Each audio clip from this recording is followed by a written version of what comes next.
The market was noisy, a cacophony of voices, the smell of roasted nuts, and the squeak of cartwheels over cobblestone. I tried to ignore it, lost in the half-forgotten lists in my mind, but that's when I felt it, a sudden chill running up my spine. "You," a voice said, low and deliberate, cutting through the clamor. I froze, turning sharply.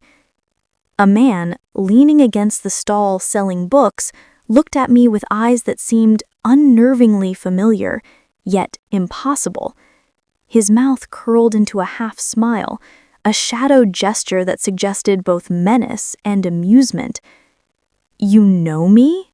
I asked automatically, but my voice was quieter than I intended, swallowed by the market's noise. He stepped closer.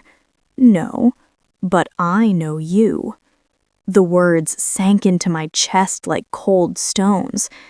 I wanted to laugh it off, chalk it up to coincidence, but something in the way he said it, the certainty, made my stomach knot.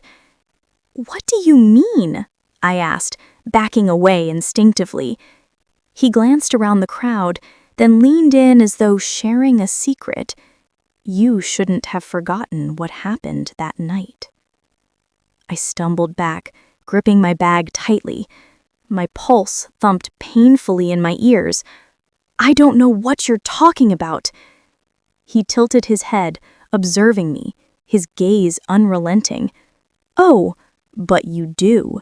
You just pretend you don't." People brushed past us, oblivious, laughing, bartering, living their ordinary lives.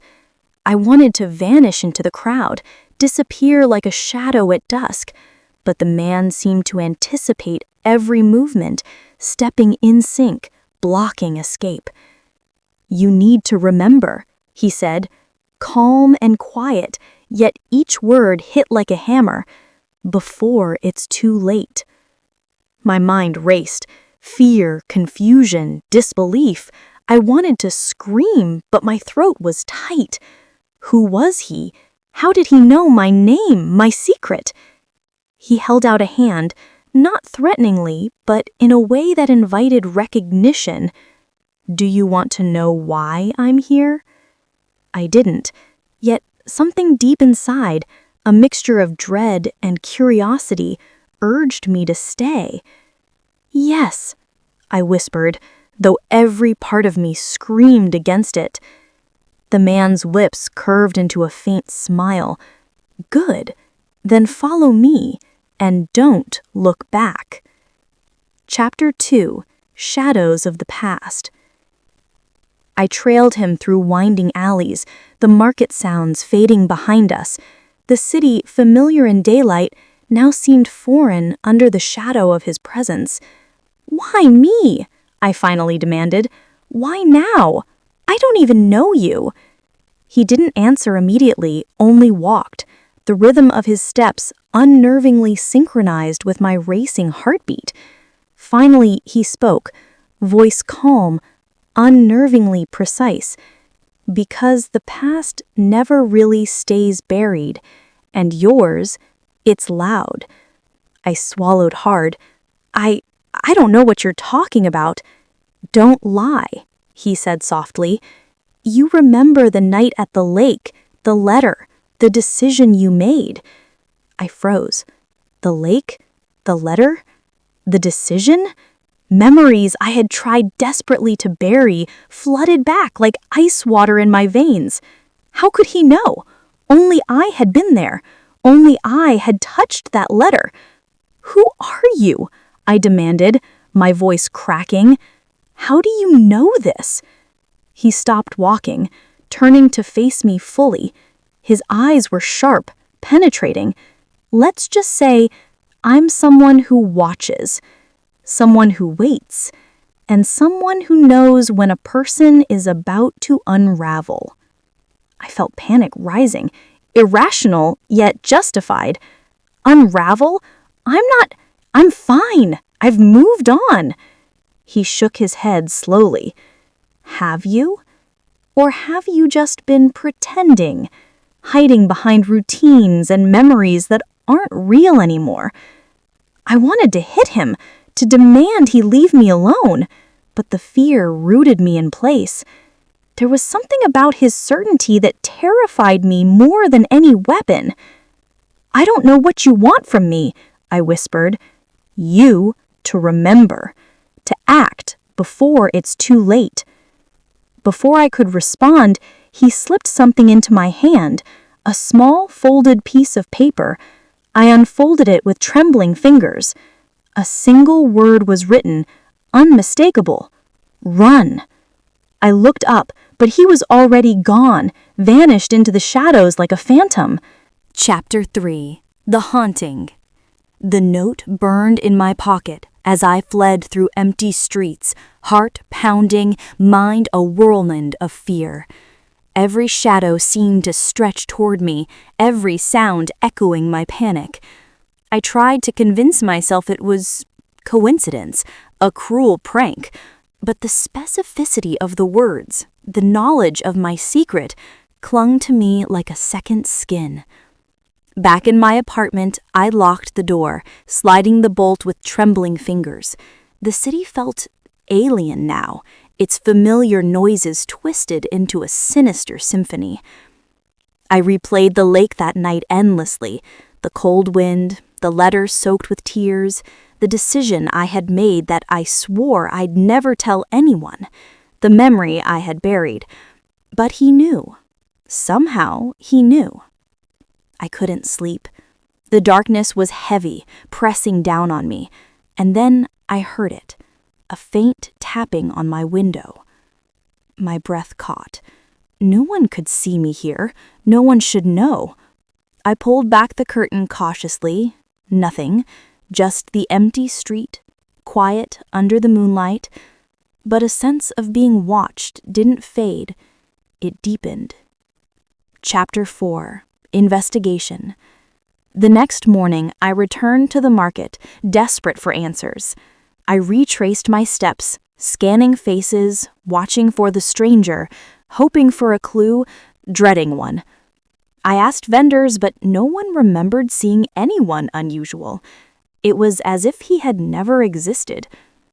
I decided to investigate the letter, the night, the past I had tried to erase.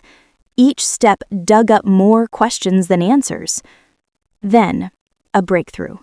A small news clipping hidden in my desk, dated the week after the night at the lake. A man had disappeared, last seen near the water. Details were vague, names unlisted. The memory surged back. The man's eyes, pleading or accusing, I couldn't tell. I had buried him beneath layers of denial, and now someone was holding me accountable. Chapter 5: Paranoia. Days passed. Every stranger seemed familiar, every phone call a threat. My reflection in mirrors became a stranger. Then he appeared again, in the library, standing behind the row of ancient books, watching me. "You've been looking," he said without greeting. "Good. It means you're taking this seriously." I clenched my fists. "Who are you? What do you want from me?" He smiled faintly. "You know what I want. You have to finish what you started, or it will destroy you." "Destroy me?" "Yes," he said simply. "And others too, but only if you don't remember fully." The words made no sense, and yet, deep in my gut, I felt the truth in them, like a blade pressed lightly against my chest. Chapter 6: Confrontation. I returned to the lake that night, the place of my secret, my shame. The air was colder than I remembered, the water darker. He appeared, as if waiting, a shadow among the trees. "You know why you're here," he said. I remember everything," I whispered. "But why me?" He stepped closer. "Because you survived what most would not. Because you made a choice that mattered. And because someone wants to undo it all." The wind whispered across the water, and suddenly I understood. The night, the letter, the decision. It wasn't just my secret. It was a puzzle, a warning, a key, and I was the only one who could solve it. Chapter 7. The Truth. Hours passed. The stranger guided me through the memories, forcing me to confront the fear, the guilt, the truths I had hidden even from myself. Finally, he spoke. "You're ready now, to act, to remember fully, to stop it." I looked at him. "Who are you really?" He smiled. "Someone who knew you before you knew yourself. Someone who wanted to make sure you survived your own mind." And then he vanished.